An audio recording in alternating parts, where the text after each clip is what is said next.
दोस्तों लगभग 1.5 महीने के बाद मैं कैमरे के सामने आया और मुझे नहीं पता कि मैं कैमरे के सामने आके क्या बोलूँगा। देखो आज की इस वीडियो के अंदर मैं आपको जो भी बोलूँगा ना एकदम दिल खुल के मैं आपको बोलूँगा और 2-3 चीज़ें मैं आपको बताऊँगा जो कि काफ़ी ज़्यादा तीखा होगा। अगर आज इस समय अगर वो चीज़ें आप नहीं करोगे ना तो बाद में जाके आप पछताओगे, आप रोते रहोगे। तो देखो एक्चुअली ये जो वीडियो है ये वीडियो लगभग 1.5 महीना तो हो ही गया, मतलब मेरा चैनल पे कोई वीडियो वगैरह नहीं आया। तो 1.5 महीने के बाद मैं कैमरे के सामने आया, वीडियोस बनाया। तो देखो यार आप सभी को पता होगा मेरी मम्मी के साथ क्या हालत हुई थी। अगर आप मुझे इंस्टाग्राम पे फॉलो करते हो तो मैं इंस्टाग्राम पे बता दिया था कि मेरी मम्मी के साथ ये हो गया, और जिनको भी नहीं पता है तो उन लोगों को बताना चाहूँगा कि आखिर क्या हुआ था। तो देखो सबसे पहले आप सभी को थैंक यू सो मच, क्योंकि आप लोगों ने इतना दुआ और प्रे किया था कि मम्मी जल्दी ठीक हो गई। तो देखो सब कुछ मैं आपको खुल के बताऊंगा और क्या आपको नहीं करना है वो भी चीज़ें मैं आपको बताऊंगा। तो देखो घटना हुआ था 2 तारीख को, 2 जून को क्या हुआ, मेरी मम्मी ना गिर गई थी। मतलब मैं आपको स्टेप बाय स्टेप बताता हूँ मतलब कैसे क्या हुआ था। तो देखो मतलब 2 तारीख को गिर गई थी। 1 तारीख को हम लोगों ने भट्टा जलाया था, पूरा कड़ा धूप था और धूप में हम लोगों ने भट्टा जलाया था। तो भट्टा जलाने के बाद रात में मम्मी गई थी कीर्तन में, तो कीर्तन से आके लेट सोई है, ठीक है। सोने के बाद जल्दी सुबह उठ गया। उठने के बाद क्या हुआ, स्नान वनान ये सब करके पूजा देने गई थी, और पूजा देने गई थी उसी वक्त क्या होगा, माथा चक्कर काट के आई थिंक गिर गई थी।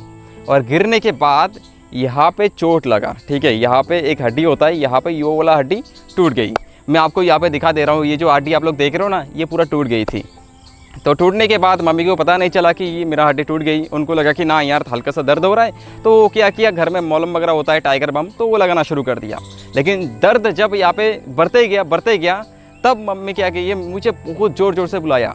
और उस वक्त समय हो रहा था आई थिंक 8 बजे, और मैं ना नींद से उठता हूँ 8-9 बजे उठता हूँ। तो उसी वक्त मैं सो रहा था, तो मम्मी ने चिल्ला के मेरे को बुलाया, लेकिन मैं उठ नहीं पाया क्योंकि घर में पंखा का आवाज़ था। तो जो भी हुआ उस टाइम मम्मी ना मतलब दर्द सहते मेरे बड़े अंकल के घर गया और जाके वहाँ पे गिर गई। बोला कि मेरा हाथ टूट गई, मुझे बचा लो। फिर भैया आके मुझे बुलाया एकदम दर्जा ठक करके। फिर मैं उठ के गया, देखा कि मम्मी का ये हालत हो गया। फिर मेरा दिमाग ख़राब हो गया था भाई, मेरा दिमाग काम करना बंद हो गया था। अब करूँ तो करूँ क्या, इधर मम्मी चिल्ला रही है, इतना दर्द हो रही है। तो उसी वक्त में जैसे वैसे मैं हमारा सरकारी का जो हॉस्पिटल होता है वहाँ पे लेके गया, और वहाँ पे भाई क्या बोलेंगे, घटिया सर्विस, कुछ नहीं किया। एक इंजेक्शन लगा दिया पेन किलर वाला और बोला कि जाओ एक्सरे करके लेके आओ। फिर एक्सरे करके देखा कि हड्डी टूट गई। फिर हम लोगों ने शॉक्ड हो गया, अब करूँ तो करूँ क्या। उसके बाद हम लोगों ने लेके गया रायगंज। वही दर्द सहते मम्मी गया रायगंज, मतलब लगभग 40 मिनट गया, ठीक है। और जो यहाँ पे पेन किलर दिया था ना वो वाला एक्शन ख़त्म हो गया था। तो भाई क्या बोलेंगे, वो वाला सीन अभी अगर याद आएगा ना भाई रो दूंगा। मतलब गाड़ी में रोते मम्मी जा रही थी और मुझे सिर्फ बुला रही थी कि मुझे बचा लो। फिर उधर गया, उधर बजट वगैरह सुना, जो प्राइवेट हॉस्पिटल होता है, ठीक है, नर्सिंग होम। तो वहाँ पे बजट लाख के ऊपर बोला था, मतलब 1-1.5 लाख रुपए खर्चा हो जाएगा। फिर उसी वक्त मैंने अपने जीजू को फ़ोन लगाया कि करूँ तो करूँ क्या। फिर वो लोगों ने बोला कि इधर लेके आओ, हम लोग यहाँ पे देखभाल करेंगे, क्योंकि देखो मैं घर में अभी अकेला इंसान हूँ, और अकेला इंसान की मैं क्या करूँगा। और जो रायगंज है ना जहाँ पे लेके गई थी, वहाँ से हमारे घर लगभग 30 किलोमीटर दूर, और हर रोज़ यहाँ पे ट्रैवल करना थोड़ा सा मुश्किल हो जाएगा। इसलिए जीजू लोग बोला कि हमारे इधर सिलीगुड़ी लेके आओ। तो फिर सिलीगुड़ी लेके गया। उधर जाने के बाद जो एक दिशान हॉस्पिटल है, मतलब नर्सिंग होम, वहाँ पे एडमिशन करवाया। एडमिशन करवाने के बाद 3 दिन बाद मम्मी का ऑपरेशन हुआ। वहाँ पे एक प्लैटिनम का एक मेटल लगा दिया। तो मेटल लगा दिया, लगाने के बाद 6 दिन हॉस्पिटल में रखा था। और क्या बोलेंगे, प्राइवेट हॉस्पिटल में था ना, तो भाई इतना पैसा खर्चा हुआ। लेकिन कोई बात नहीं, मेरा दिमाग में बस एक ही टेंशन था कि जल्दी मम्मी ठीक हो जाए, पैसा जितना भी लगे मैं यहाँ पे कोशिश करते रहूँगा।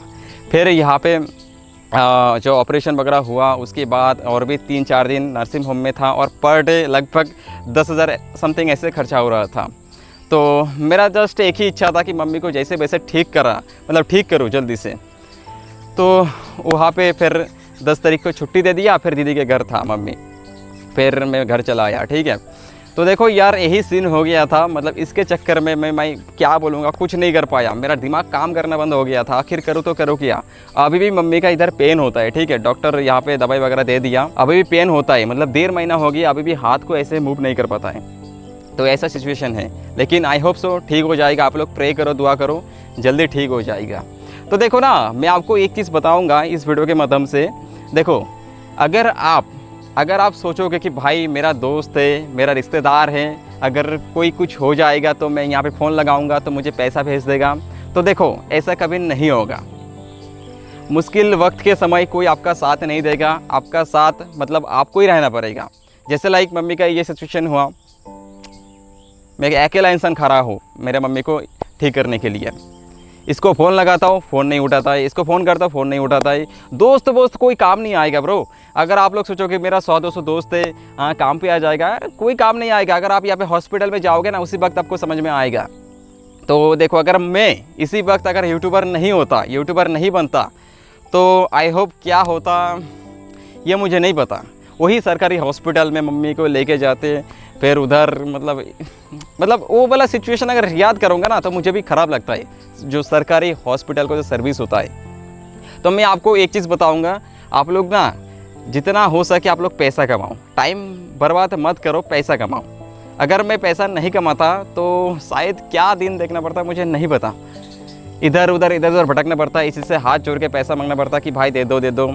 तो आई होप यहाँ पे भगवान की कृपा से और मेरी मेहनत से मैंने पैसा कमा के रखा था, सेविंग करके रखा था, एंड मम्मी को मैं इलाज करवा पाया। यहाँ पे जो रायगंज में मैं दिखाया था, मतलब लेके गया था, वहाँ पे 1.5 लाख बोला था खर्चा होगा, लेकिन वहाँ पे डबल खर्चा हो गया। लेकिन कोई बात नहीं, वहाँ पे अच्छे से ट्रीटमेंट हुआ, क्योंकि वहाँ पे अच्छी सिटी है, बड़ी सिटी है ना सिलीगुड़ी।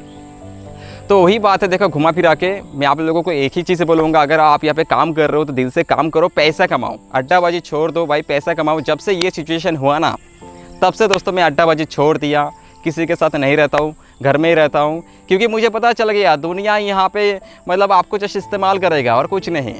ठीक है, बुरा वक्त में सिर्फ आपको ही यहाँ पे खड़ाना पड़ेगा अपने फैमिली के पास। तो भाई आप जितना हो सके आप पैसा कमाओ, काम करो, जो भी काम कर रहे हो करो। ये नहीं मैं आपको बोलूँगा कि आप यूट्यूब करो, जो भी कर रहे हो भाई करो। और अगर आप सोशल मीडिया पे काम करो तो दिल से काम करो, एक दिन सक्सेस आप बन जाओगे।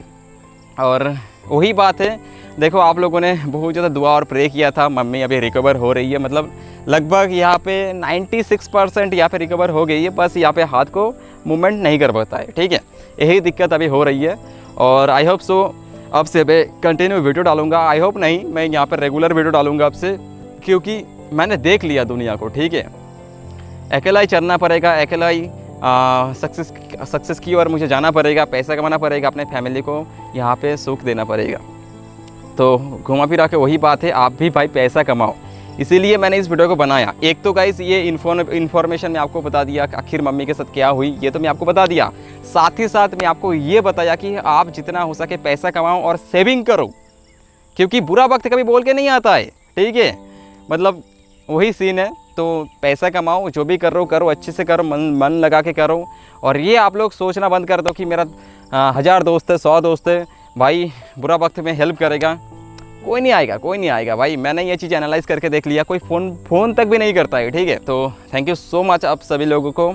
और कमेंट कर देना, थोड़ा सा प्रे और भी कर देना मम्मी के लिए, क्योंकि अभी पूरा 100% रिकवर नहीं हो पाई है, होगा धीरे धीरे से। तो कमेंट कर देना। और वो चीज़ें मैं आपको बता दिया कि पैसा कमाओ, जितना हो सके पैसा कमाओ और मन लगा के काम करो, क्योंकि बुरा वक्त कभी बोल के नहीं आता है।